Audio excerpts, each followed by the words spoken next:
Tonight, restrictions return. Singing and dancing banned in pubs and nightclubs closed as Omicron cases surge. Elective surgery suspended with predictions hospital cases could peak at 6,000 within weeks. Blame game, a new twist in the Novak Djokovic border farce as his family pleads to get him out of hotel detention.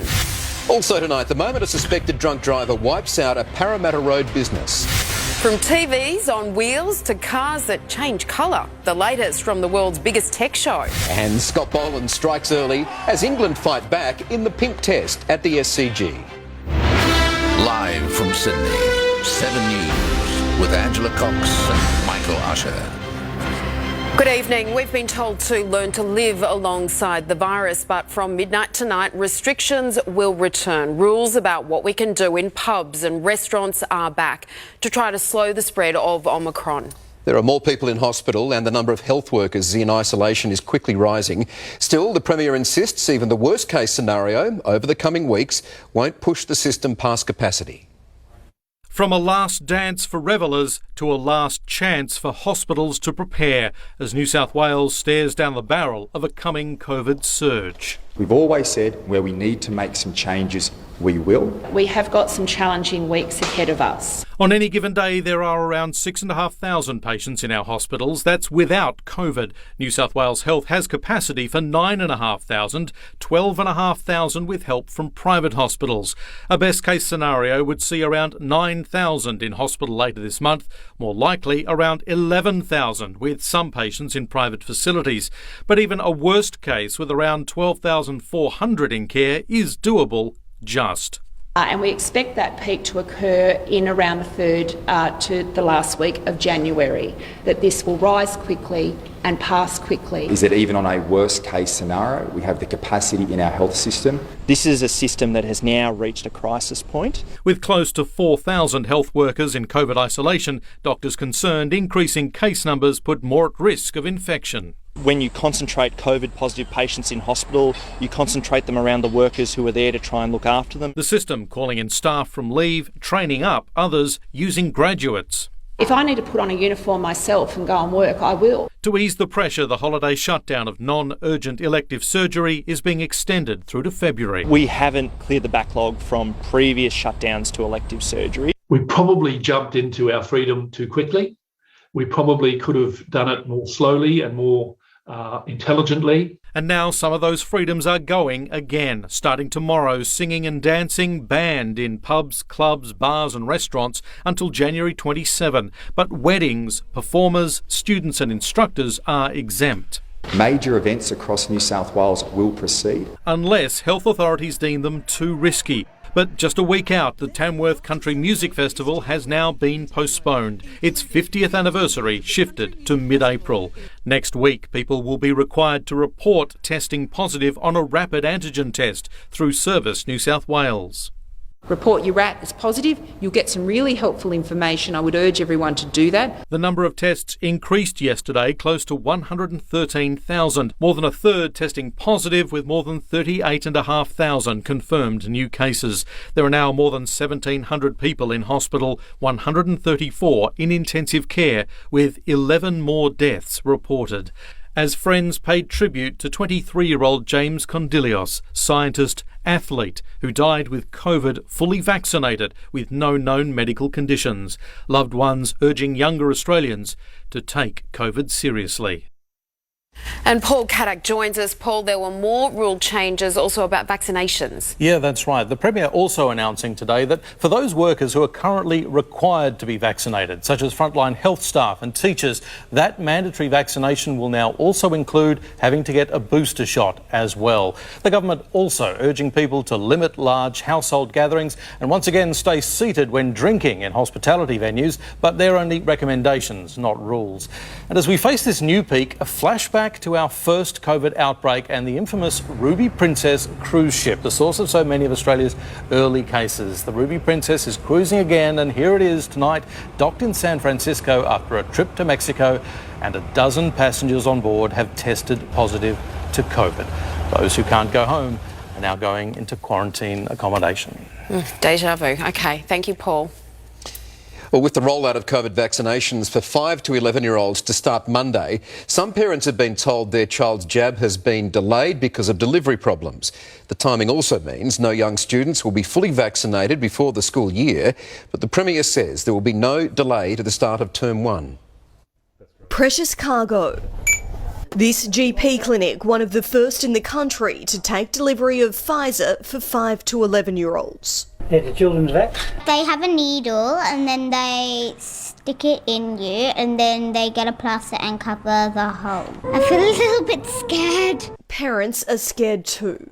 Look, the numbers are just so high at the moment. You just want to minimise as much disruption as possible. But some doctors say delivery has been disrupted. They promoted that the children's vaccines were starting on Monday the 10th, yet they're not delivering in time. I find that, appalling. With vaccine stock not arriving today, Margot Davis has had to cancel next week's vaccine appointments while she waits. This is going to really scare a lot of parents that this has been delayed by another week. Federal health authorities deny that there has been any delay in delivery, saying that all clinics which ordered their vaccines before the December deadline have received them on time. At this GP clinic, the issue isn't supply but demand. Our kids' vaccines are booked out for January already. More than 2 million 5 to 11-year-olds will be eligible to be vaccinated from Monday, but with an 8-week interval between doses for that age group, none will be fully vaccinated when they return to the classroom at the end of the month. If you want your children to be vaccinated, they will be. We just need a bit of patience at this time. Queensland considering pushing back the start to the school year to allow more time. We are looking at a 1 to 2 week delay in relation to the return to school. But in New South Wales, Now, our commitment is to get kids back in the classroom day 1, term 1. which is just 21 days away. Amelia Brace, 7 News. Serbia has given Australia a serious diplomatic serve, accusing the government of treating Novak Djokovic inhumanely. As the tennis world number one spends a second night in immigration detention, his family has spoken out while supporters here have held protests demanding his freedom. At Melbourne's inner-city immigration hotel, dozens are in detention, but the focus was on just one. This small group of impassioned supporters will give him my kidney if they need it. Echoing the outrage pouring in from Serbia. On the day the Serbs celebrate Christmas, Djokovic was being compared to Jesus. Front and centre, the tennis star's father, later accusing Australia of attacking his son and even Serbia. They are holding our Novak, our pride, in captivity. Novak is Serbia and Serbia is Novak. They are trampling over Novak, and with this they are trampling over Serbia. From his mother, I feel terrible since yesterday, last 24 hours, that they are keeping him as a prisoner. It's just not fair, it's not human. Even the Serbian president weighed in, calling it a political persecution backed by Prime Minister Morrison. Frankly, I would expect Australians, sports people who are travelling overseas, to comply with the rules of the countries they're going into. The government denying Djokovic is any sort of political prisoner. Mr Djokovic is not being held captive in Australia. He is free to leave at any time that he chooses to do so. At the Park Hotel, one refugee gave 7 News a tour inside. Mr Djokovic has been held down there. Saying the rooms are small, the windows sealed. There's a window and that's a TV.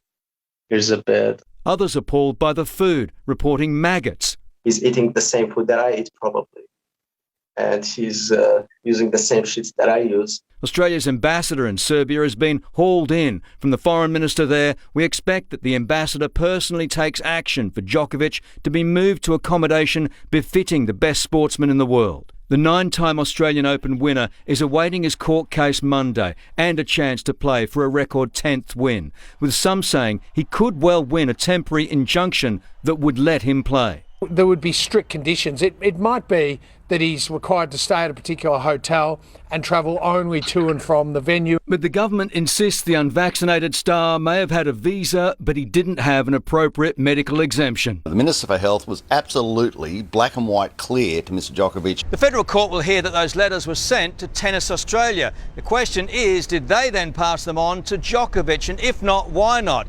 With revelations today that they certainly didn't share them with the Victorian government. I'm advised that the Victorian government or members of the Victorian government hadn't seen that correspondence. From Nick Kyrgios, how we're handling Novak's situation is bad, really bad. Do better.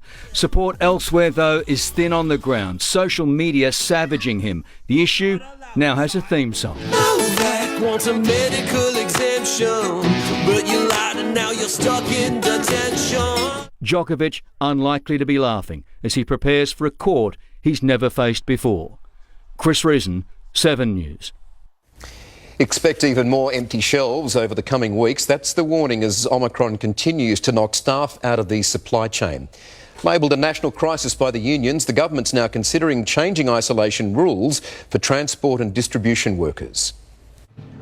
Empty freezers, bare shelves. Woolworths says get used to it. What we are seeing now is what is going to continue for at least a couple of weeks. Shortages, this time not the result of hoarding, but a severe lack of staff, with workers constantly sidelined by Omicron. It is a massive national crisis. From fruit pickers to truck drivers, warehouse workers and shelf stackers, there's not enough people to get goods into the shops. This is probably as bad as the situation's been in terms of the interruption to supply chains. The most noticeable gaps: fresh fruit and vegetables, red meat and poultry. Customers can expect to continue to see empty shelves. Coles already has 2-pack limits on mincemeat, sausages and chicken. No restrictions in Woolworths, but the supermarket giant is reporting COVID-driven absences like never before.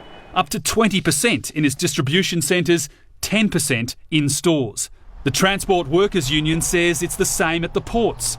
Staffing levels down between 30 and 50%, with 10 to 15% of road transport workers calling in sick every day. We're just being put on notice now by the parcel operators that they expect this type of effect to start hitting them within the next 5 to 10 days. To fix the problem, the government's now considering changing the rules for supply chain workers, removing the need for those deemed COVID close contacts to isolate. Similar to the changes recently announced in aged care. To minimise the numbers of staff that have to basically stay at home. So we can keep them at work, keep those trucks moving, keep those supplies moving. Until then, the message is clear. Please don't go out and buy unnecessarily. Hoarding will only make things worse. Rob Scott, 7 News. A driver is being questioned by police tonight after rolling his car into shops along Parramatta Road early this morning. The crash left his passenger seriously injured and business owners with a serious damage bill. 2 a.m. on Parramatta Road. And a speeding Corolla cleans up a shop front. Inside, a woman is pinned with broken legs. The driver, unscathed, watches on as police watch him. Assessing whether there's speed involved, whether there's drugs or alcohol involved that caused this accident. The crash took out power poles in the front of a pet shop. The Wombeek family have run it for years. It is heartbreaking. I love this shop. All my customers are friendly. We've just come out of COVID and, we're just trying to get back into the groove of things, and this happens. It took 5 hours to fully reopen Parramatta Road. Investigators now trying to work out just how fast the driver was going. Only luck, they say, that no one was killed. It's the second time in just a few months that shops along this stretch have been damaged by dangerous drivers. It's such a basic straight road. I don't understand how so many accidents keep happening. The driver spent much of today being assessed by doctors here at hospital. Police expect to lay charges soon, and potentially even more once the results of his blood work come back. It's just too much of a risk to be driving unsafely with drugs or alcohol or at speed. The other survivors, the shop's fish, who spent the morning in tanks without power. It is a bit of a relief, so they are all fine. Andrew Denny, 7 News. It is the most colourful day in cricket, and today the Pink Test hit it into the stands with up to $43 million raised for the Jane McGrath Foundation. Fans, cancer survivors and their families all agreeing today went well beyond just cricket. The SCG looking pretty in pink. Pink Test! The official goal, make this the pinkest test ever. Yay! Those in blue went pink. The man himself, home battling COVID, but he is fully waxed. I think this is beyond cricket. It's beyond, it's great that we can combine sport and combine something like this. A dream come true for cricket fans young. Really excited because it's my first time ever and I've been waiting for so long. And old. Lifelong dream. In the moment it was introduced, something I've always wanted to do. Some dressing to remember family. This is especially my mum did it for me, and she passed away in 2019 from cancer. Others, close friends. I'm so grateful because I know Jane would be so grateful for that support. Neil Favager lost his wife to cancer 12 years ago. Since then, he's volunteered for the McGrath Foundation every single year. And it's just a nice day because you can walk around, people are in a good mood, everyone's wearing pink. 100,000 families receiving support from the foundation. It's breast care nurses or pink angels, the real heroes. It was mostly just having the emotional support of people whilst having to do my treatment. This event has had everything thrown in it, from COVID-19 to social distancing, and now the weather. What they may have lost in numbers, but when it comes to spirit, well, they've hit for 6. For those who couldn't make it, tickets in a virtual stadium sold, with more than $3 million raised. Oh, it's massive, Flem. It's something I'm very, very proud of. Topped off with a pledge from the nation's top office. We'll commit a further $40 million to increase the number of government-funded breast care nurses. Expectations bowled over on one of cricket's special days. Liam Tapper, 7 News. A summer storm has lashed parts of Victoria this afternoon. Heavy rain caused a shopping centre ceiling to come crashing down in Melbourne, sending shoppers scrambling. The temperamental thunderstorm dumped a deluge, causing flash flooding. There are still warnings of large hail and damaging winds for Melbourne and popular holiday destinations along the Mornington Peninsula. Amber is here now with our weather. Amber, storms are also impacting parts of New South Wales tonight. Yes, Ange, with a number of warnings in place impacting a very large zone in yellow tonight. Destructive winds, large hailstones and heavy falls are forecast to impact areas around Wagga, Goulburn, Dubbo and Canberra over the next few hours. We've seen plenty of unsettled conditions right across the state today, with more than 30 mils recorded across parts of the southwest slopes, the Riverina, the southern tablelands. But we are also now watching another storm cell impacting the northern tablelands tonight. 63 mils has fallen in an hour tonight at Uralla near Armidale. Minimum temperatures across the state, they were 2 to 5 degrees above average for this time of year. It's shaping up to be even warmer tomorrow. I'll have those details a little later. Michael and Ange. Look forward to them, Amber. Thank you. Well, a year ago today, the world watched as Donald Trump supporters stormed the Capitol building in Washington, D.C. Next, why Joe Biden says America's democracy is still under threat. Also out of control, how a driver ended up smashing through his own home. A terrifying near miss on an icy highway. Later, the new car that changes colour at the push of a button. But up next, a truck driver gets himself into a spot of bother on a terrifying mountain pass. Has been lucky to avoid a trip to hospital after crashing his car through his garage and slamming into a wall of a house in Auburn. It's believed the man in his 70s was reversing out of his driveway when he hit a neighbour's fence before accidentally accelerating into his own home. Firefighters got the car free, checked the damage to the house, and with the driver thankfully walking away unharmed. A fired-up Joe Biden has unleashed on his predecessor in the most aggressive speech of his presidency so far. 1 year on from Washington's Capitol Hill riot, the US president accused Donald Trump and his supporters of holding a dagger to the throat of the country's democracy. Heading to Capitol Hill, Joe Biden. Till now, the president has waved off, even chuckled about, rival Donald Trump. Not today. He's not just a former president.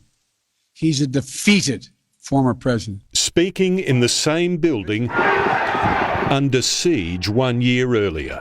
USA! USA! 5 died, 140 police injured, politicians fleeing as Trump supporters tried to stop confirmation of the presidential election their candidate had lost. I just want to get your thoughts on what you think of that scene.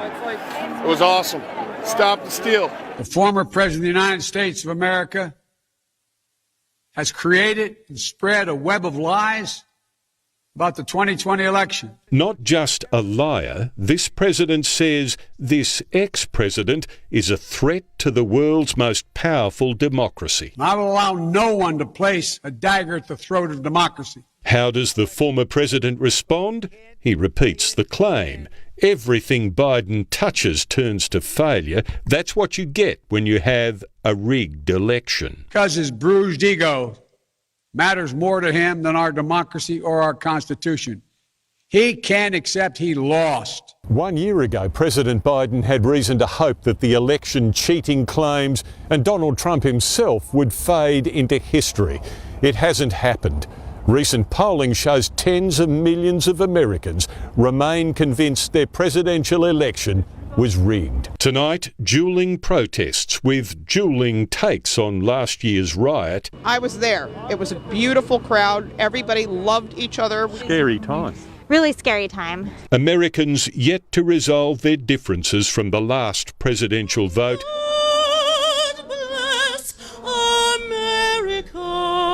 And it's far from clear they'll accept the outcome of the next one. In Washington, D.C., Tim Lester, 7 News. A member of the jury that convicted sex trafficker Ghislaine Maxwell has now hired his own lawyer in the face of a possible retrial. After a unanimous verdict convicted Maxwell of sex trafficking, one male juror revealed in media interviews that he was sexually abused as a child. He claims that helped him convince some other jurors that victims can often have imperfect memories. Well, that's enough for Maxwell's legal team to ask for a retrial, which they've signalled they will. The former British socialite is facing 65 years in prison. A highway officer in the US has dodged disaster on an icy freeway, spotting an out-of-control car just in time. Lucky he had some pretty good reflexes, managing to avoid vehicles on both sides. No one was hurt in the incident. Well, there's trusting your GPS, and then there's this. A driver in China following a supposed shortcut that left his truck dangling off a 100-metre cliff. Travelling along a mountain road, the path became just too narrow. That's when he tried to, believe it or not, reverse down, but the front wheels slipped.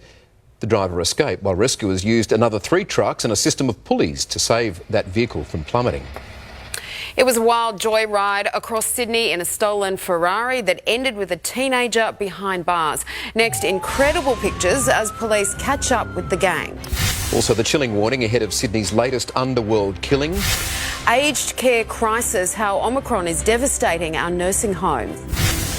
And ahead in sport, Boland the Beautiful, Australia's Boxing Day test hero, stars again at the SCG.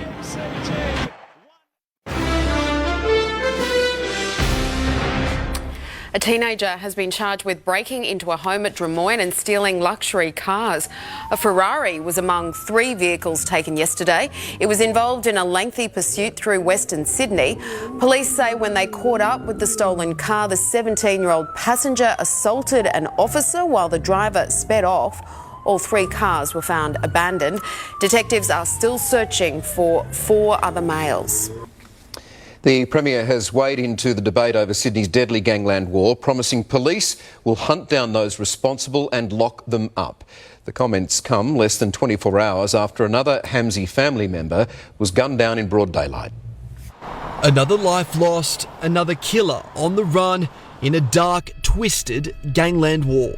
Ghassan Amun gunned down in broad daylight as he left a laser clinic in Wentworthville South. They were yelling, pull him out of the car, pull him out of the car. Apparently he'd been shot in the head. Neighbours today still in shock, most too scared to even speak out. The dangerous, deadly feud now on their doorstep. But, people that are that dangerous, I don't know, I think they're probably better off dead. I mean, it's, what do you do with a person like that? Police spent the day sweeping security vision on Rawson Road and Smith Street, where the getaway car was torched. Amun is the latest casualty in the war between the Hamzi and Alameddine families, gunned down less than a year after police warned he was a target. His brother Majid Hamzi was shot dead in 2020, his cousin Bilal murdered in June last year. As more blood spills, the Premier's blood boils. This criminal activity on our streets is unacceptable, and I have full confidence in the police force that they will catch the perpetrator and lock them up. Questions still remain as to how the 35-year-old was targeted just 3 days after being released from jail, right under the nose of Strikeforce detectives as they continue to investigate whether the gunman knew that he had an appointment or if they were following him. Answers they are desperate to find soon before another retaliation attack. Bill Hogan, 7 News. We're not in lockdown, but we might as well be, according to stark new figures from one of Australia's major banks. Consumer spending has plummeted to depths not seen in the pandemic, with gains made from the Delta recovery wiped out by Omicron. The end of lockdown was a cause for celebration, but heading into the new year, what should have been the biggest celebration with its lack of crowds symbolises what ANZ has discovered at the till. The latest ANZ Observe spending data shows that the week to the 5th of January was the weakest for Sydney spending since COVID began. The weakest, and that includes 2 lockdowns in 2 years. Omicron is keeping people at home, and staff shortages are keeping people from dining out as usual.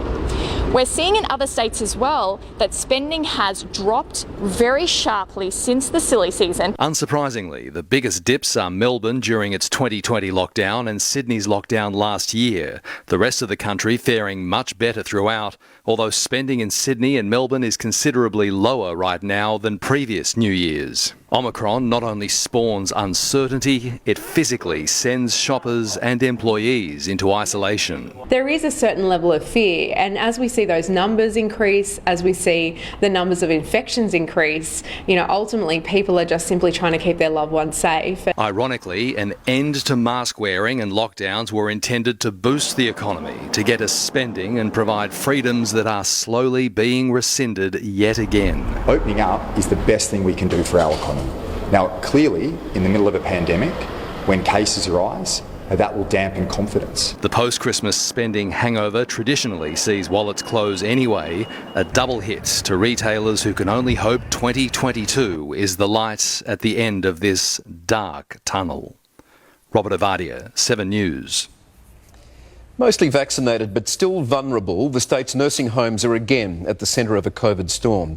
Centre case numbers are surging among residents and workers, with a so-called high-risk solution now being considered.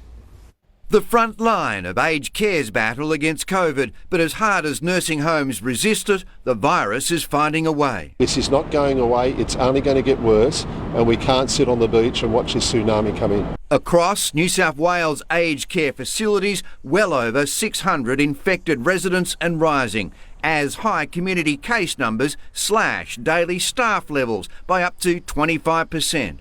The sector's really struggling to make sure there's enough staff there to deliver essential care to people. Bupa says it's moved to draft health sector workers to fill the gaps, confirming one of its Sydney centres has 38 residents, 25 workers with COVID. The majority of our residents and team members only have very mild symptoms. They've had so many lockdowns, and for this again, and now it's for the virus to be in the place, it's really tough. If necessary, the industry can now use staff who are casual or close contacts. Unions warn it's high risk. And so aged care workers are starting to think, well, for $21 an hour, I'll go and work at Bunnings or I'll go and work in hospitality. Along with staff pressures, like the rest of the community, aged care is desperate for rapid testing kits. It says in many cases the millions promised by the government are yet to turn up. That, plus the need for greater access to PCR tests. It has the sector questioning what priority nursing homes have been given. Really, they should have been out there with aged care providers prior to Christmas, prior to all of this. Not helped, it says, by resident vaccination rates stalled at 90%. Chris Marr, 7 News. A Brisbane man says he's gobsmacked after pocketing the entire $60 million Powerball jackpot. After several missed calls from officials at the lot, they finally managed to get through to tell him the good news. The ticket he bought online was a winner. The man in his 30s says he'll use his winnings to buy his first home. And yes, he still plans to turn up to work. Well, good on him. Well, tens of thousands of people across Sydney have now contracted COVID, raising the question, should they still line up for a booster shot? Next, we've spoken to the experts and the answer may surprise you. Also, an urgent safety warning for a popular family car. New gadgets to make life easier on show at the world's biggest tech fair. In sport, battered, bruised but still fighting, England hit back in the pink test at the SCG. And more showers tomorrow, but it looks like a brief reprieve from the wet weather is on the way. The details soon.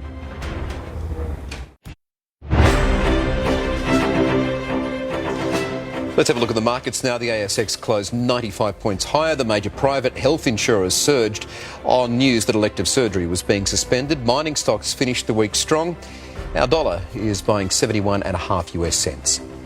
Russian troops have arrived in Kazakhstan at the request of the country's president as a violent crackdown on anti-government protests continues.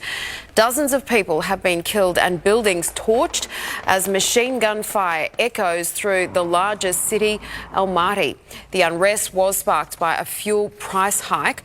While Russia's presence has been labelled a peacekeeping mission, some Western analysts believe Vladimir Putin may see this as an opportunity to reassert Moscow's influence. Mercedes-Benz has warned owners of its luxury cars of a potentially dangerous fault, but says it can't start a recall because it can't get the parts to fix the problem. A range of diesel models are affected, in particular those produced between January 2017 and October 2021. There's a problem with a leaky coolant pump, which in rare cases could lead to high temperatures and an increased risk of fire. The automaker, like many other industries, is having trouble sourcing enough replacement parts for a recall. Almost 685,000 Australians have tested positive for COVID in the past 2 years, most of those in the past 2 weeks. But the arrival of Omicron comes as many of us are about to get boosters. And that's a problem. We spoke to one of Australia's experts in this field, Professor Robert Boy. He says if you're booked for a booster and catch COVID, cancel. Getting the vaccine could actually complicate things, basically system overload. If you catch Omicron, you're likely to get this natural boosting. So you get this extra kind of immunity which stops the virus from even getting to you another time. You heard it. Catching COVID gives you the booster effect, all those COVID antibodies. For anyone over 65 or with a health condition, still get that third shot post-infection just to be sure, but wait at least a month for your body to recover. The same goes for everyone else who wants a shot. Wait a month. Now, it's the same advice for children with vaccines starting Monday. Don't panic if your child gets an infection. They'll get some immunity from it, and then wait for them to recover, and then they can have their first dose at least a month after they've recovered. As always, if you have any doubts, speak to your doctor. From TVs on wheels to a game-changing device for parents, not to mention a car that changes colour at the push of a button. The latest weird and wonderful gadgets from the world's biggest tech show. Don't miss that story soon on 7 News. Now, Mel McLaughlin is here with Sport Live from the SCG. And Mel, it didn't go their way, but Australia are on top against England. Yeah, that's right, Ange. It's a bit lively around here, but you're right. The tourists came close to another dramatic collapse, but they fought back through a Johnny Bairstow ton to still be a chance in the pink test. Highlights up next. Plus, the Thunder's hat-trick hero strikes again as they take down the Big Bash ladder leaders. And in top form, Ash Barty shows why she's the world's best, thumping a former Australian Open champ. Welcome back to the SCG, where Johnny Bairstow has defied pain to produce a fighting century for England on day 3 of the 4th Ashes Test. A pace bowling blitz destroyed the tourist top order, but Bairstow's ton boosted their total to 7 for 258 at stumps. More rain, another late start. On the century makers on a roll, Usman Khawaja. Yesterday's hero among all players auctioning pink caps for the McGrath Foundation. First to strike, a local hero. Oh, got him! Stark bursting through. Top poll taker with 15 wickets, the stark message for batters, use it or lose it. Cue the cult hero. Boland again! 6 for 7 in Melbourne for Scott Boland, followed by 1 for none. But this bloke doesn't take wickets one at a time. Edge taken! A duck for Joe Root, the Boxing Day hero embraced by the pink crowd on, of all days, like Glenn McGrath. Cameron Green got in on the act. At lunch, England 4 for 36. Amidst the bowling blitzkrieg, the bazaar. Oh, and he's bowled him! Ben Stokes standing firm, the bail failing to dislodge. That is quite incredible. Could Stark cleaning spikes with a bail be to blame? Stokes struck back, wincing from that side strain. Johnny Bairstow took 1 for Queen and Country. Crowd abuse annoying both batsmen at tee. Stokes punishing Nathan Lyon, belting the off-spinner beyond the boundary. A Lyon arm ball trapped the all-rounder in front for 66. A painful thumb knock for Bairstow required running repairs. He too belting the goat into the grandstand. Goes hard and long. Big ball. A lack of bounce almost undid Mark Wood. Pat Cummins' bounces seemed to only hit helmet, but Snicko sensed a splinter of bat. Wood gone for 39. Bairstow scoring England's first century of the series. Brilliant. And you can see what it means to him. Andrew McKinlay, 7 News. 7 cricket commentator Simon Kadich joins me now. Kat, we know England, the Ashes are gone, but it's great to see some fight in them today. Yeah, they certainly showed a lot. They were 4 for 36 and staring down the barrel of being bowled out cheaply, but Ben Stokes and Johnny Bairstow showed a lot of fight and very good partnership, over 100 runs, and they've shown a fair bit today to be able to take this test into day 4 and potentially day 5, depending on what happens tomorrow with the weather. They say cricket can involve a bit of luck. Have you ever seen anything like that bizarre incident we saw with Stokes and Green? Amazing. Cameron Green hit off stump and Ben Stokes was given out LBW, so poor rifle thought it had hit the pad, but end up the replay showed that it hit the off stump, and it hit it hard but didn't dislodge the bail. So amazing seeing that happen out in the middle. Normally the stumps are flying everywhere. Yeah, indeed. Now we've seen a pretty wet and wild 4th Ashes test. What do you expect given the potential rain interruptions? Hopefully that stays away, but what do you expect? Well, I think Australia now have to bat again, and they're going to have to get a decent lead, so that with this wicket deteriorating, they want to make sure that they're getting 300 plus in the last innings of the test. So it should go into day 5 now. All right, thanks, Kat. My pleasure. Forgotten Test opener Will Pucovski will make his return to the field in Melbourne local cricket tomorrow. The 23-year-old hasn't played since his Test debut against India at the SCG last January due to concussion. I've actually loved sort of the last month when I've been feeling back at 100%. I'm hoping that the day comes where I get hit and I can just keep batting. That would be the ideal scenario. Pucovski expects to return to Sheffield Shield cricket for Victoria next month. The Thunder are now 2 from 2 against the ladder-leading Scorchers in the Big Bash. In a rain-reduced clash on the Gold Coast, Gurinder Sandhu was on fire with the ball, taking only the 7th hat-trick in BBL history and 3rd of his career. It's up in the air, it should be. It's got to be gloved. Billings underneath it, and it's a hat-trick for Gurinder Sandhu. Magnificent stuff. Set 135 for victory, Colin Munro pulled off one of the boundary saves of the season, but it didn't stop the Thunder cruising to a 6-wicket win. A Sean Marsh half-century led the Renegades to a 5-wicket win over the COVID-ravaged Heat. Well, the Thunder's win cements their place in 3rd on the BBL ladder, 6 points above the Hurricanes. The Sixers are 2nd, trailing the Scorchers by 6 points. Ash Barty is on top of her game heading into the Australian Open. The world number 1 dismantled 2020 Australian Open champion Sophia Kenin at the Adelaide International. Barty needed just over an hour to book her place in the semi-finals with a straight sets win. Last night, Team Australia were knocked out of the ATP Cup despite a 2-1 tie win over France. Group winners Russia qualified for the semi-finals. Australia's Toby Price had his Stage 5 Dakar Rally win stripped off him for, of all things, a speeding violation on a gruelling 346-kilometre loop around Riyadh. The 2-time champion exceeded the limit in certain public areas of the rally. Price was hit with a 6-minute penalty, eroding his 4-minute stage win and pushing him back to 5th. Fellow Aussie Daniel Sanders remains 4th overall, despite dislocating his shoulder. And another game, another buzzer beater in the NBA. It's good! Off the window! R.J. Barrett wins it for the Knicks! RJ Barrett's last-second winner gave the Knicks a 3-point victory over the Celtics. It is the 4th game-winning buzzer beater in the past 8 days, and what a day we have enjoyed here. Jay McGrath Day, it's such a special day as it is, but we saw that sea of pink and so much money has been raised. A great day and good fight back from England, but the Aussies still in control of the series. Yes, and such a good cause they've raised money for. Yeah. Absolutely. Thanks, Mel. Thanks, Ange. Cars that change colour, larger-than-life TVs and a game-changing device for new parents. They were all on display at the Consumer Electronics Show in Las Vegas.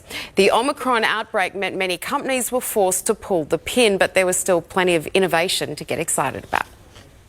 The biggest tech and gadget show in the world, this year a little different. A lot of companies have decided to stay away this year. But that hasn't stopped other innovators heading to Las Vegas to reveal products we didn't even know we needed. TVs, as always, were front and centre. 120-inch laser TV. This is a product which is absolutely ridiculous, but is going to bring you that amazing cinema quality experience. LG rolling out a new screen which can move from room to room. Samsung has brushed up on the frame.